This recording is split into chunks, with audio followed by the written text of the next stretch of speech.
donc elle s'est également spécialisée sur les entreprises de transport routier, de marchandises et de voyageurs.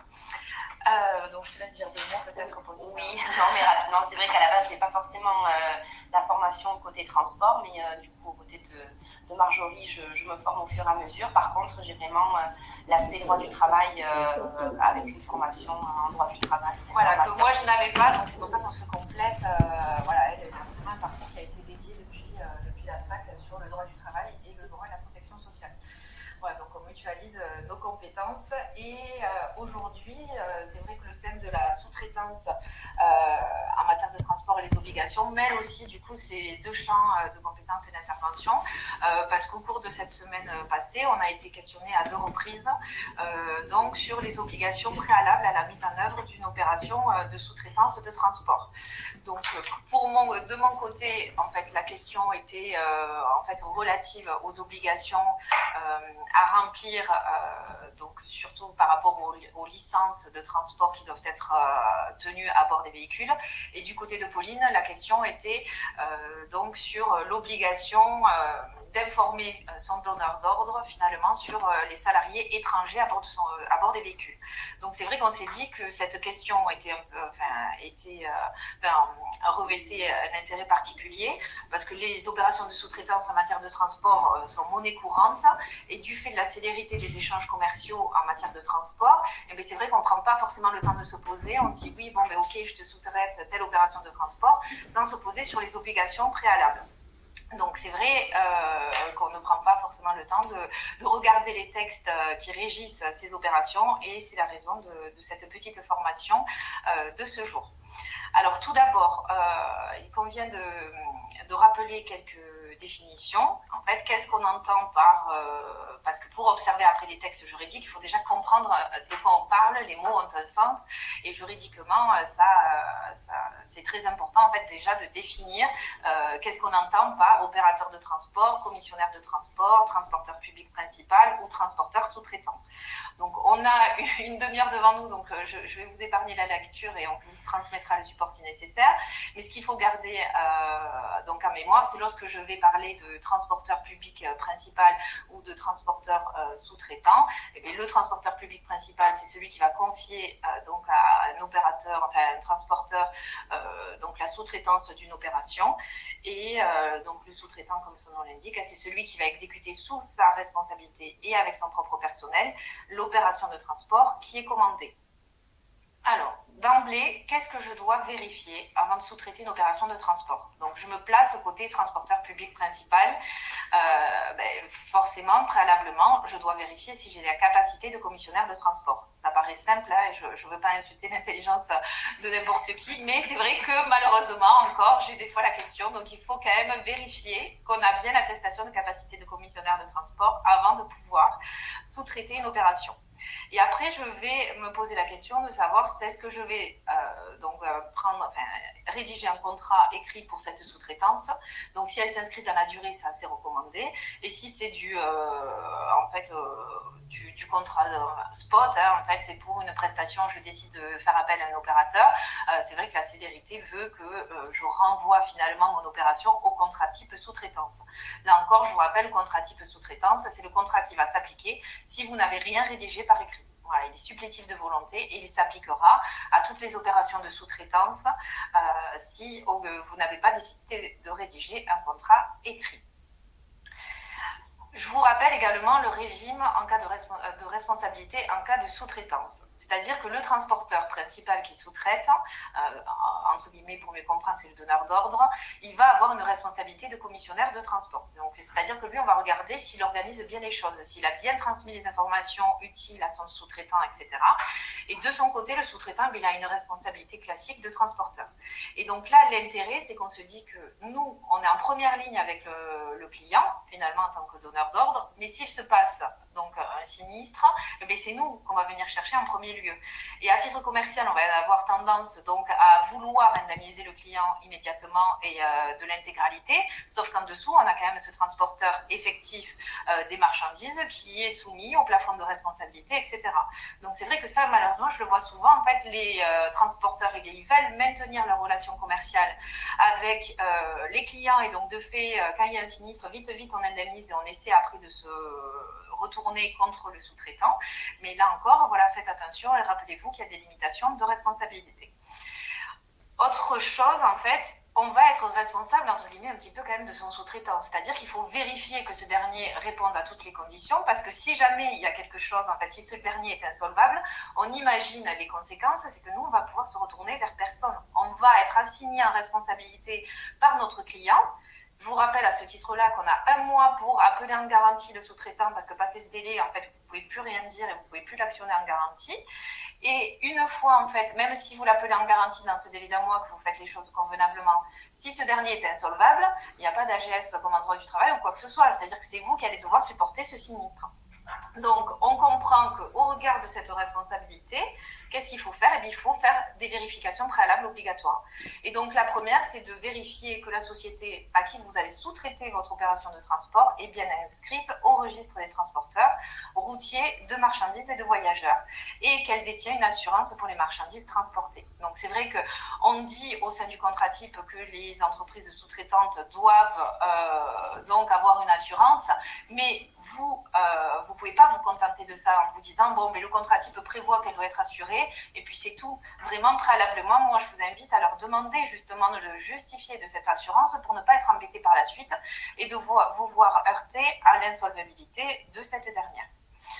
Ensuite, et donc ça c'était tout l'objet finalement de la question qui m'a été posée en début de semaine, c'est l'article 3 du contrat type sous-traitance qui prévoit qu'avant la conclusion du contrat, et c'est vrai que donc c'est pas, tout le monde ne le sait pas forcément, le sous-traitant doit vous remettre une copie de l'original de sa licence de transport en cours de validité, et ce en fait pour vous permettre de déterminer que ce dernier est apte à exécuter la prestation de transport, voilà, et qu'il ne va pas faire de l'exercice illégal de la profession.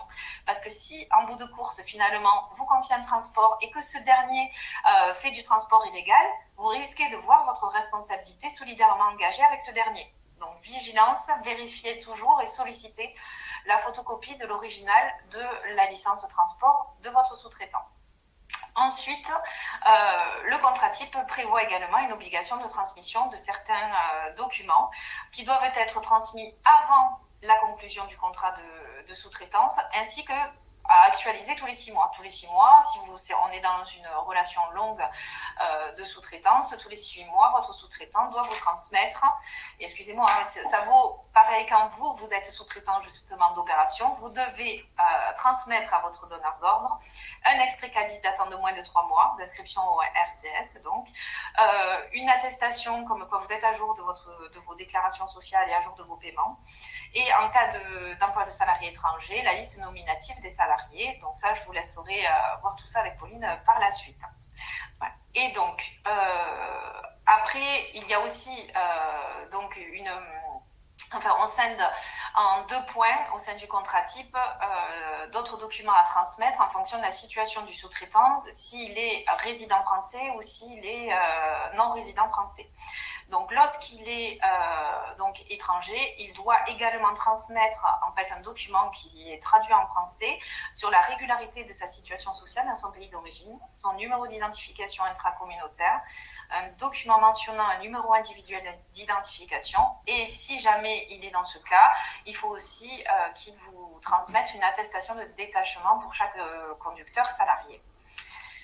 S'il ne me donne pas les documents, qu'est-ce que je fais? Eh bien, il ne faut pas rester donc passif face à une telle situation. Il convient de réagir, parce que si vous ne faites rien, vous ne pouvez pas vous dire en fait aux organismes de contrôle que finalement les obligations de transmission, c'était le sous-traitant qui était débiteur de ces obligations, et que de fait vous ne saviez pas et vous ne connaissiez pas la loi. On vous rappelle, nul n'est censé ignorer la loi.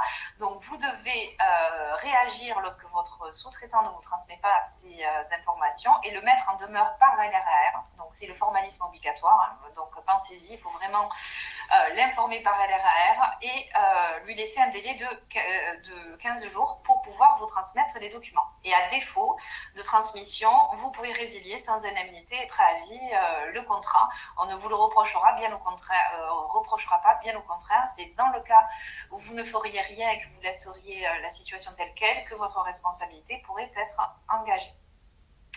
Voilà, donc pour ma partie, j'en ai terminé. Et n'hésitez pas si vous avez des questions, parce qu'on essaye d'aller un petit peu vite et de balayer le sujet. On se tient à votre disposition à la fin de ce webinaire, mais également par mail par la suite si vous avez des questions. Voilà, merci. Donc, je vais reprendre un petit peu les notions de sous-traitance plus spécifiquement liées au droit du travail, à la problématique de l'embauche notamment des salariés et à toutes les questions qui peuvent attraire au prêt de main-d'œuvre illicite qui est prohibé par le Code du travail, délit de marchandage, lorsqu'il y a une opération de sous-traitance qui est mise en œuvre. Alors, dans le Code du travail, il n'y a pas vraiment de définition de l'opération de sous-traitance de manière générale, que ce soit pour les transporteurs ou pour tout autre type de secteur d'activité. Mais il y a quelques dispositions quand même qui s'appliquent dans le cadre de la sous-traitance. En réalité, l'opération de sous-traitance, c'est juste une opération qui consiste à confier via un contrat normalement de sous-traitance, lorsqu'il y en a un qui est rédigé, à une entreprise en principe spécialisée, la prise en charge totale ou partielle d'une activité déterminée sous sa propre responsabilité et avec le concours de son propre personnel, comme le disait Marjorie. Donc, il y a 4 critères en droit du travail pour que l'opération de sous-traitance soit licite et pour éviter de tomber sous le coup du délit de marchandage avec le prêt de main-d'œuvre illicite. Normalement, donc en droit du travail, l'obligation, c'est quand même de rédiger et d'établir un contrat de prestation, un contrat de sous-traitance. Après, il y a le contrat type dans le cadre des transports routiers de marchandises, mais la majorité, il vaut mieux quand même privilégier la rédaction d'un contrat qui a pour objet donc l'exécution d'une tâche qui serait nettement définie, parce que voilà, il est important de bien définir dans le contrat la tâche qui est donnée par le donneur d'ordre au sous-traitant. Ensuite, il faut, dans les 4 critères pour la licéité d'une opération de sous-traitance, que la rémunération du sous-traitant soit fixée au départ forfaitairement et pas forcément en fonction du nombre d'heures de travail qui va être réalisé par les salariés du sous-traitant. C'est vraiment un forfait qui doit être fait en fonction de la mission à réaliser et des travaux qui sont à accomplir, donc le transport en l'occurrence, parce qu'en fait, le risque de l'opération de sous-traitance doit être assuré par le sous-traitant et non par le donneur d'ordre. Donc, c'est lui qui prend le risque de ne pas forcément facturer à hauteur, mais tant pis, c'est comme ça que ça doit être fixé dans le contrat. Ensuite, le sous-traitant, bien entendu, pour pas qu'il y ait délit de marchandage, il faut qu'il soit le seul employeur des salariés qui sont utilisés pour l'opération de sous-traitance, donc pour le transport en l'occurrence. Il ne faut pas du tout que l'entreprise donneur d'ordre puisse avoir un pouvoir disciplinaire vis-à-vis des salariés, un pouvoir de sanction, etc., vis-à-vis des salariés du sous-traitant. Là, sinon, il y aurait de l'ingérence et il pourrait y avoir reconnaissance d'une relation de travail illicite du coup entre les parties. Et ensuite, bien entendu, il faut que les salariés qui exécutent la sous-traitance, donc les salariés du sous-traitant, puissent exercer leur travail avec les moyens qui sont fournis par le sous-traitant lui-même et non par le donneur d'ordre. Donc ça, ce sont les 4 critères en droit du travail. Ensuite, on va revenir un petit peu sur les obligations du donneur d'ordre lorsque, donc pareil, il y a deux sortes de situations lorsque le sous-traitant est établi en France ou lorsqu'il est établi à l'étranger. Donc, Marjorie en a déjà un petit peu parlé, ça se recoupe par rapport à ce qu'elle a dit en droit commercial, mais c'est important d'y revenir un peu plus en détail. La première obligation qui est très importante et en fait, beaucoup ne le savent pas, c'est que effectivement le sous-traitant doit remettre au donneur d'ordre une attestation de vigilance lorsque le contrat de sous-traitance, enfin la mission de sous-traitance, dépasse le montant et atteint en tout cas le montant de 5 000 € hors taxe. Donc ça va très vite en fait. Et donc dans ce cas-là, l'entreprise donneur d'ordre doit, lors de la conclusion du contrat, puis tous les 6 mois jusqu'à la fin de l'exécution, s'assurer donc que son sous-traitant s'acquitte bien des diverses obligations sociales et fiscales. Donc en fait, si vous par contre vous êtes sous-traitant, ce qu'on disait tout à l'heure, c'est que c'est à vous de transmettre ces éléments d'information à votre donneur d'ordre. Sachez quand cette attestation est à récupérer, c'est automatiquement sur Internet, sur le site de l'URSSAF, sur votre compte URSSAF. Vous allez dans vos documents et vous pouvez télécharger cette attestation qui s'édite automatiquement du moment où vous êtes à jour de vos cotisations. Et c'est ce document que vous devez transmettre si vous êtes sous-traitant, ou en tout cas que votre sous-traitant doit vous transmettre en tant que donneur d'ordre. Donc, par contre, côté donneur d'ordre, donc c'est à vous de demander bien entendu ce document, et vous devez également demander donc un document qui atteste bien de l'immatriculation de l'entreprise, donc comme on a vu tout à l'heure, au niveau du tribunal de commerce, et cette attestation de vigilance. Et vous devez aussi vérifier l'authenticité normalement de cette attestation. Donc là, c'est un peu plus délicat, mais voilà, c'est les obligations en tout cas qui sont édictées par le Code du travail. Si vous voyez qu'il y a quelque chose qui a l'air d'être falsifié, il faut vraiment être vigilant et essayer de s'en enquérir peut-être auprès de l'URSSAF directement. Donc ensuite, lorsque le sous-traitant est toujours établi en France, donc c'est la mention qui doit apparaître dans cette attestation, en fait, c'est l'identification de l'entreprise. Donc voilà, ça, c'est des mentions qui doivent obligatoirement apparaître dans ce document. Donc ça peut vous permettre de voir s'il y a quelque chose qui n'apparaît pas et que c'est peut-être pas une attestation qui est totalement authentique.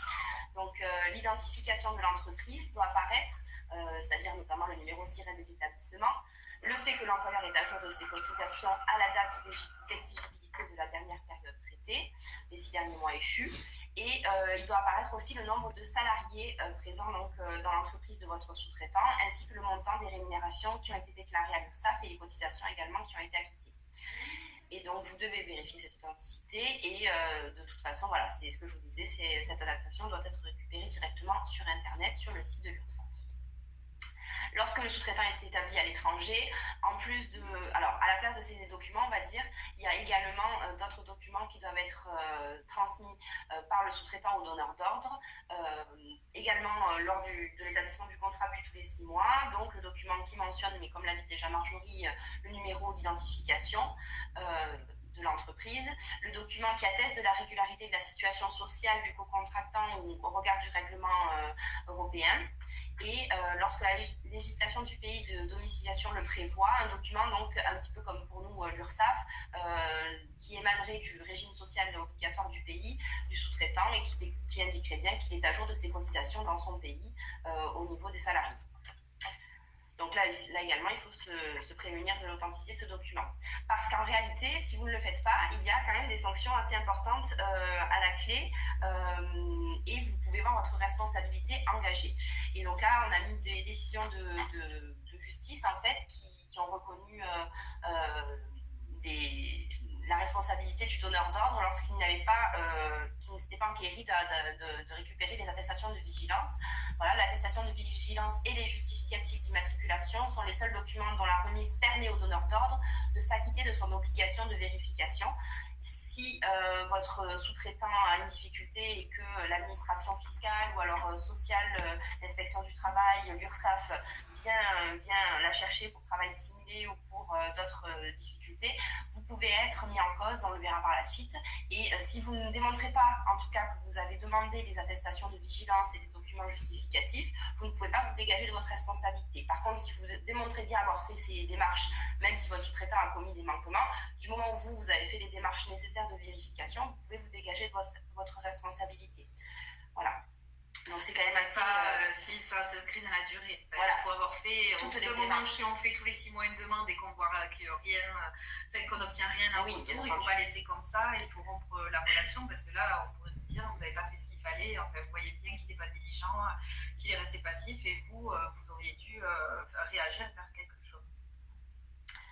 Voilà. Et donc, vous voyez, par exemple, il y a une décision carrément de la chambre criminelle de la Cour de cassation qui a reconnu notamment le délit de travail dissimulé parce qu'une entreprise donneur d'ordre n'avait pas demandé l'attestation de vigilance ou en tout cas n'avait pas procédé aux vérifications nécessaires pour s'assurer que le sous-traitant qu'elle faisait travailler était en situation régulière vis-à-vis des salariés.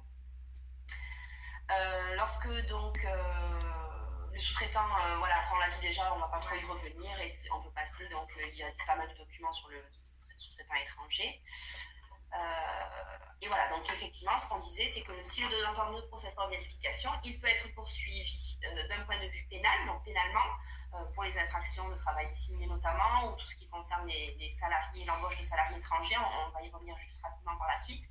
Mais il devra également, si l'administration fiscale ou l'URSSAF se retourne contre le sous-traitant, si le sous-traitant ne règle pas les sommes qui sont dues aux impôts ou à l'URSSAF, ce sera le donneur d'ordre qui pourra directement être appelé à payer en fait les impôts, les taxes et les cotisations qui n'auraient pas été versées, avec les majorations et les pénalités de retard qui seraient dues en fait par le sous-traitant, mais qui seraient insolvables, et donc le donneur d'ordre serait mis en cause pour payer ces cotisations-là.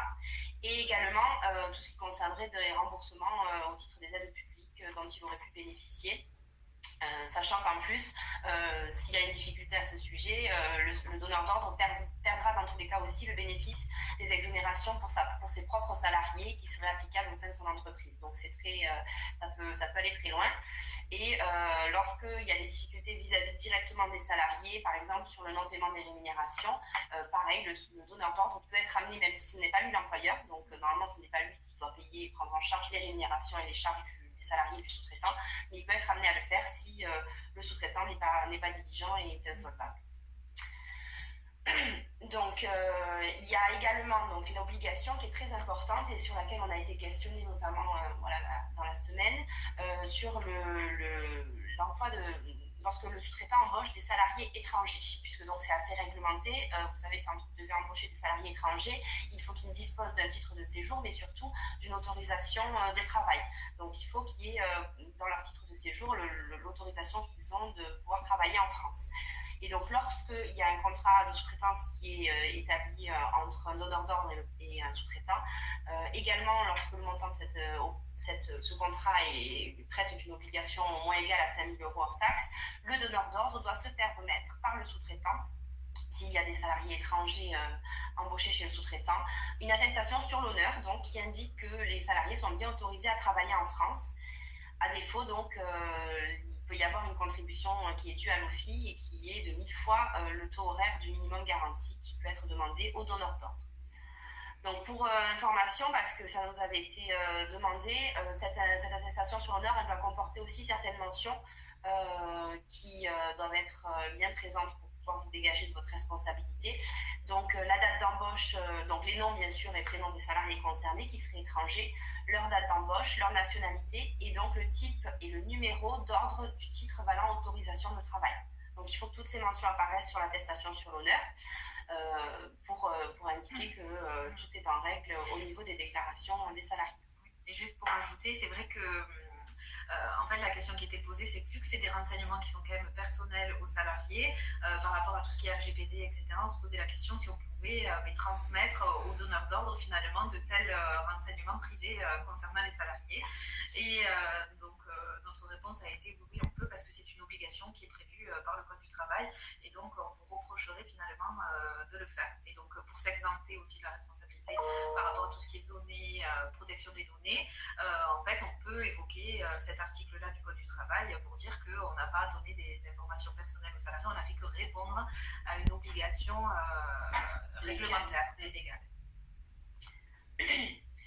En dernier lieu, on va voir donc quelles sont, même si on l'a vu un peu au cours des précédents slides, quelles sont les responsabilités qui peuvent être engagées, notamment celle du donneur d'ordre, qui peut être responsable solidairement des manquements de son sous-traitant.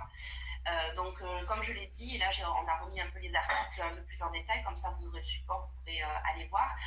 Il y a une responsabilité qui peut être engagée solidaire en cas de non-paiement des salaires par le sous-traitant. Et donc, en fait, pour que cette responsabilité soit engagée, il y a un mécanisme qui est prévu également par le Code du travail. C'est une information qui serait faite par l'inspecteur du travail, certainement qui serait saisie par les salariés du sous-traitant du fait du non-paiement des salaires ou en tout cas du salaire minimum conventionnel ou légal. Et donc, lorsque le donneur d'ordre est informé par écrit par l'inspection du travail de cette difficulté, il doit réagir et à compter il doit réagir à compter de cette réaction. Il doit écrire à son sous-traitant pour lui enjoindre, bien entendu, de cesser cette situation et de régulariser les paiements de salaire auprès des salariés de son entreprise. Lorsque le sous-traitant reçoit cette injonction, l'employeur, il doit répondre dans un délai de 7 jours, notamment par écrit, pour lui indiquer quelles sont les mesures qui ont été prises pour faire cesser la situation. Et ensuite, le donneur d'ordre qui a reçu cette réponse du coup de son sous-traitant doit transmettre aussi l'information à l'inspection du travail pour bien indiquer qu'elle a effectué le signalement et qu'elle a bien été en règle, elle, vis-à-vis de ses obligations. Donc ça, c'est si vous recevez, bien entendu, un courrier. Si vous ne le recevez pas, il n'y a pas de difficulté, on n'a pas à faire cette démarche. Mais si vous avez si un sous-traitant a une difficulté de paiement des salaires, vous recevrez certainement ce courrier de l'inspection et il faudra y répondre rapidement. Parce que la sanction, bien entendu, c'est que vous serez amené éventuellement à régler les frais, enfin les rémunérations solidairement avec le sous-traitant qui serait dû aux salariés, ainsi que les cotisations sociales. Donc ça peut être très très lourd pour l'entreprise donneur d'ordre. Il y a également des choses, mais ça vous concerne un petit peu moins, qui sont prévues lorsque le sous-traitant en fait embauche son personnel dans des emplacements hébergements qui seraient vétustes. Dans le cadre du transport, c'est peut-être un peu moins courant parce que de toute façon, on n'est pas sur du travail dans des entrepôts ou des choses comme ça. Donc voilà, c'est peut-être plus sur les camions. Je pense que ça pourrait s'appliquer également sur les cabines si les camions sont vétustes, effectivement. Donc, normalement, là aussi, l'inspection du travail qui, lui, sera alerté par les salariés du sous-traitant pourrait écrire au donneur d'ordre en disant « Attention, vous avez confié une opération de sous-traitance à ce sous-traitant, mais il ne respecte pas la dignité humaine pour les installations qui sont à disposition de ses salariés. Et donc là, vous devez également réagir, pareil, demander à votre sous-traitant des explications et demander à ce que la situation cesse. Et à défaut d'ailleurs, vous devez éventuellement transmettre, prendre en charge en tout cas l'installation qui serait dans de bonnes conditions pour la dignité humaine des salariés. Et vous devez également informer l'inspection du travail en retour des mesures qui ont été prises pour faire cesser la situation. Donc c'est des délais en plus qui sont hyper rapides. Si jamais ça vous arrive, c'est très compliqué, il faut vraiment réagir de suite. Et ensuite, il y a tout ce qui concerne les responsabilités solitaires du donneur d'ordre lorsque l'obligation de vigilance n'a pas été respectée en cas d'infraction à la législation du travail. Donc ça, c'est de manière générale, globale. On va lister après tout ce que ça peut recouper comme situation. Là également, l'inspecteur du travail peut vous expliquer qu'il y a une situation qui ne serait pas conforme aux dispositions légales ou conventionnelles applicables aux salariés chez le sous-traitant auquel vous faites appel. Et donc là également, vous devez vous enquérir auprès du sous-traitant de la difficulté et transmettre les éléments de réponse qui vous sera apportés à l'inspection du travail pour faire cesser la situation assez rapidement. Si je peux juste illustrer d'un exemple, parce que ça, c'est l'inspection du travail qui peut demander, mais aussi l'ADREAL, parce que moi, j'ai eu un exemple pas si lointain, où c'était en fait un donneur d'ordre qui avait été interrogé par l'ADREAL par rapport au manquement d'un sous-traitant dans le fait de détenir des licences valables à bord des véhicules. Donc là encore, le donneur d'ordre, s'il n'avait pas écrit au sous-traitant rapidement pour lui dire écoutez, je suis informé par l'ADREAL que vous roulez avec 100 licences valables à bord du véhicule, je vous prie de bien vouloir cesser immédiatement vos agissements, et bien du coup, ce donneur d'ordre aurait pu voir sa responsabilité engagée au même titre que le sous-traitant. Voilà. Donc ça vaut pour l'inspection du travail, mais aussi pour l'ADREAL. Quand vous recevez une missive qui vous fait part d'une difficulté du sous-traitant, ne restez pas passif et réagissez le plus rapidement possible pour vous dégager de votre responsabilité. Voilà, donc après on a listé les infractions qui pourraient être retenues à la législation du travail, qui pourraient faire l'objet de cette démarche de l'inspection. Donc ce seraient toutes les obligations en matière de liberté individuelle et collective dans les relations de travail, tout ce qui est discrimination, égalité professionnelle entre les hommes et les femmes, protection de la maternité, donc si le sous-traitant n'est pas diligent par rapport aux personnes qui seraient en situation de maternité ou de congé paternité, d'accueil de l'enfant, tout ça. Les conditions également de mise à disposition pour le travail temporaire.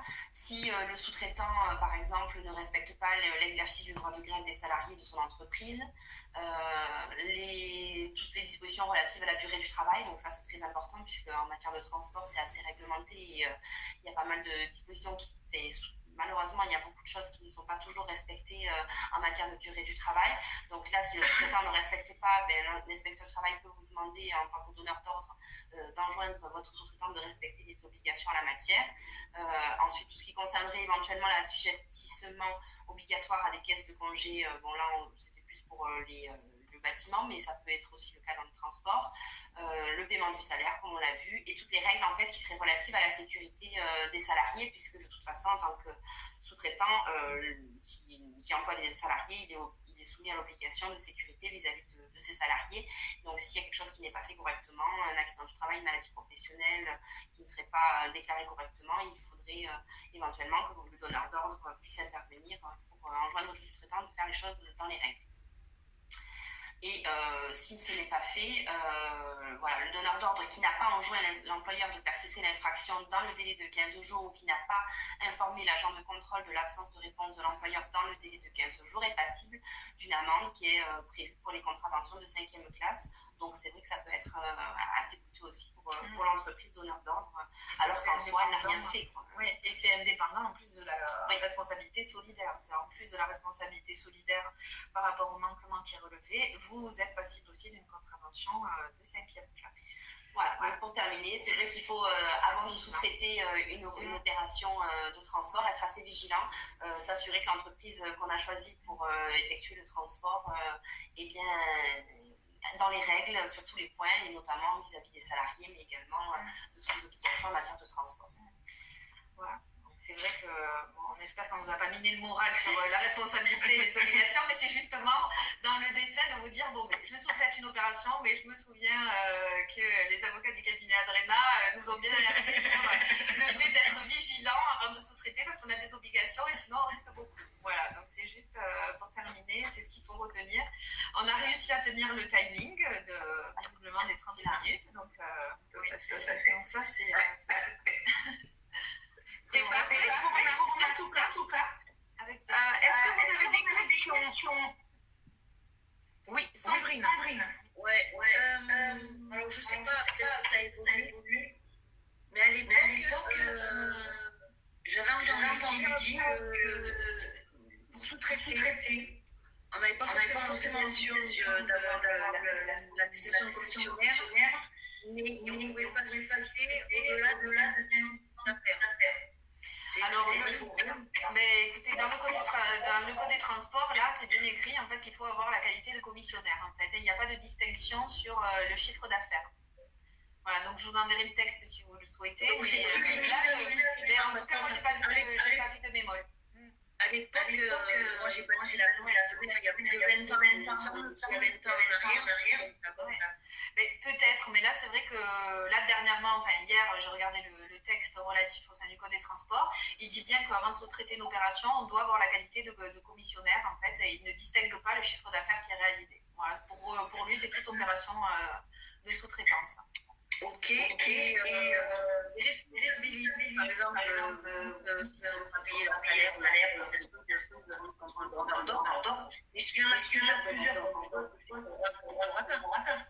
Oui, si les donneurs d'ordre, les autres donneurs d'ordre ont rempli en tout cas les obligations de leur côté de vérifier la vigilance de ça, ils ne pourront pas être engagés, mais par contre, entre tous ceux qui n'auraient pas respecté cette obligation-là, oui, il y aurait une condamnation solidaire. Alors quand c'est solidaire, en principe, on peut demander la totalité à une des parties et charge à elle de se retourner contre les autres pour partager la somme. D'accord. Ok. Donc, même quand vous êtes le document, on accepte que dans le voyage, il faut tout vérifier, oui. Et c'est vrai que normalement, les bourses de fret aussi, elles devraient s'enquérir d'obtenir ces renseignements. Vous voyez, en fait, il y a les bourses de fret, elles pourraient demander aussi lors de l'inscription je sais qu'il y a des gens etc. Mais oui, il y a des plateformes. Il y a G30, dans les on a beau les etc. Ils ont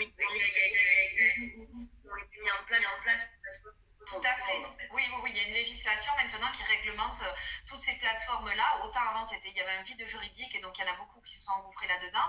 Et maintenant, il y a tout un pan, enfin, c'est pas l'objet de la formation aujourd'hui, donc j'ai pas les textes avec moi, mais il y a vraiment toute une partie sur, en fait, les plateformes, en fait, de mise en relation entre les transporteurs et les sous-traitants. Et elles ont justement l'obligation de demander l'assurance, etc., pour répondre à leurs obligations. Donc, c'est vrai que quand vous passez par les plateformes intermédiaires, c'est elles, finalement, qui vont prendre un petit peu toutes ces toutes ces obligations qu'on vient de lister ce jour. Vous voyez? Donc, vous serez un peu protégé par... Oui, non, c'est sûr que j'ai bien attention sur les... Et oui, voilà. Donc, c'est ça, c'est elles qui prennent les obligations relatives à la sous-traitance. Vous avez une réponse, monsieur Bafou? Vous souhaitez poser une question de côté? Ah, pardon. Oui, déjà, je ne sais pas, ça va pas le mal, c'est pas un chronomètre. Je voulais vraiment de faire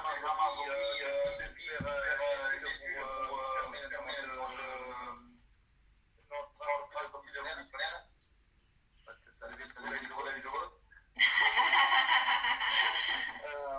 Je plaisante.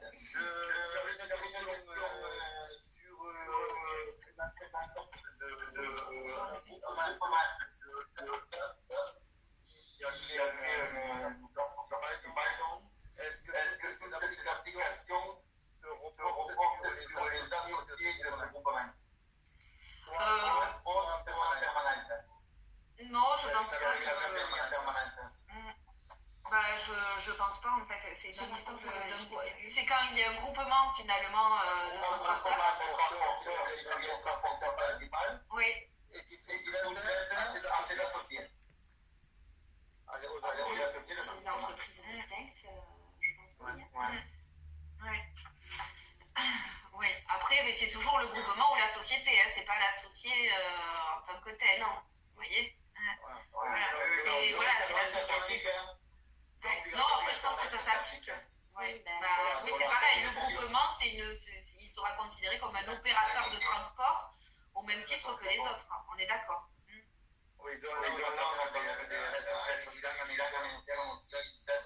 Et oui, tout à fait. Oui. Vous ne pouvez pas vous exempter en disant on se connaît, alors du coup, on ne se transmet pas les informations, on ne sait jamais. Ouais. D'accord. Et dans le cas de l'occasion qui est liée en permanence, il y a des contrats internes. Voilà, et après, si jamais ça n'est pas fait, comme je vous dis, il y a les dispositions du contrat type et toutes les obligations qu'on a listées là, elles sont dans le contrat type. Hein. Donc, voilà, c'est l'article 3 du contrat type qui liste tout ça, cette attestation de vigilance, etc., qui est inscrite au code du travail. Mais le contrat type, il l'a repris aussi tel quel, hein, cette obligation. Oui, après, vis-à-vis du droit du travail, c'est toujours préférable de faire un contrat écrit pour définir vraiment la prestation, voilà, par rapport à pour d'autres infractions qui pourraient être de marchandage, etc. Merci. Oui, Thierry. Oui, bonjour, je suis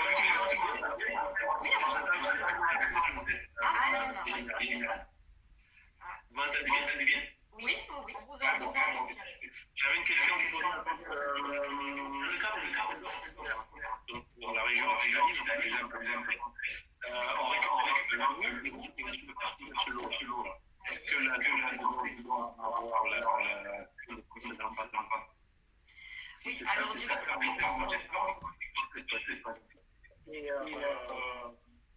Et en fait, je me dis qu'il y a un même niveau d'indemnité entre le secteur qui a le droit.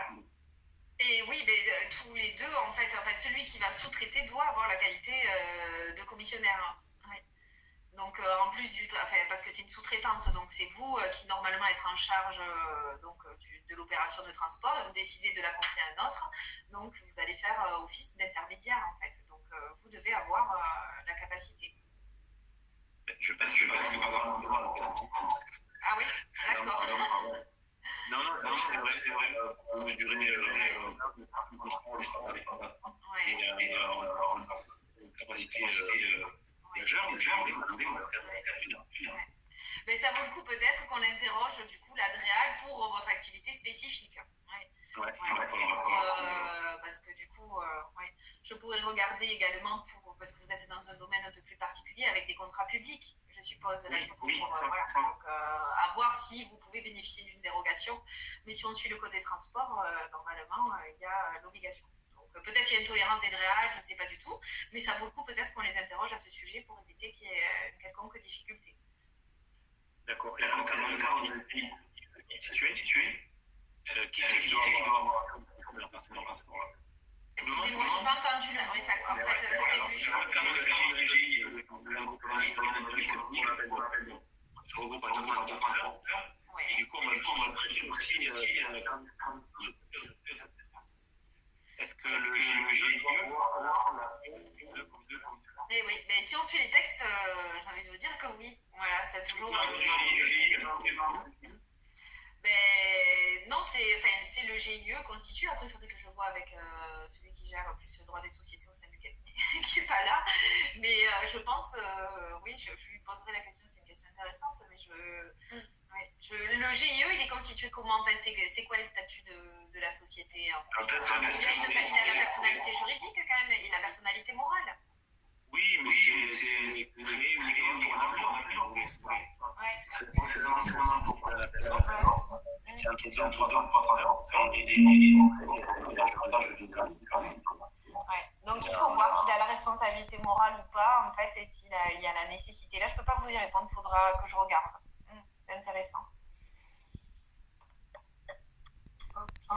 Bon, on a soulevé une question intéressante, donc du coup, on va creuser cette question-là. Parce que le code des transports, voilà, comme je vous ai dit, il n'y a pas de bémol, en fait. C'est à partir du moment où on sous-traite, en fait, il y a donc l'obligation d'être commissionnaire de transport. Après, est-ce qu'il y a des particularités dans certains secteurs, donc notamment dans le scolaire, etc. Voilà, la question est intéressante, donc on va creuser tout ça. Et on vous revient, pas de problème. Très bien. On appelle